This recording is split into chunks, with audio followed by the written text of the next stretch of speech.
歡迎光臨 Super 廚房，請點讚、分享同埋訂閱。用爆去勝瓜嗰啲突出嘅坑紋，勝瓜去頭去尾。勝瓜用滾刀法切開一段段，紅蘿蔔切片備用。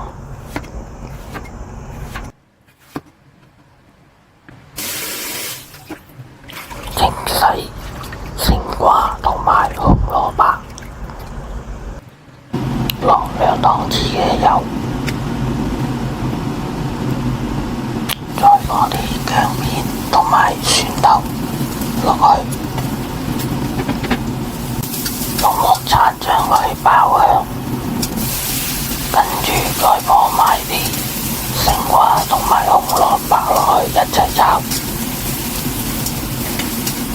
點解要咁樣炒呢？就係去咗勝瓜嗰啲草腥味。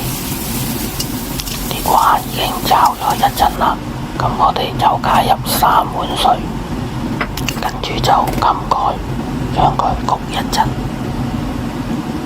好快啲勝瓜已經煮滾咗啦，咁我哋就打開個蓋，將佢炒勻。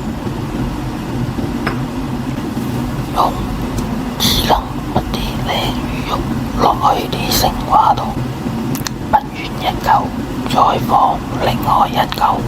好快啲魚肉已經放晒落去啲勝瓜湯度啦，跟住就冚蓋焗佢3-4分鐘，再打開個蓋，見到啲鯪魚肉已經浮晒上面啦，咁即係代表啲鯪魚肉已經煮熟咗啦。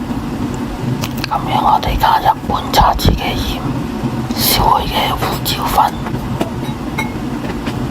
用鑊鏟將佢兜勻，咁樣就可以將佢拔起啦。咁樣就完成咗一味又有餸又有湯嘅鯪魚及勝瓜湯啦。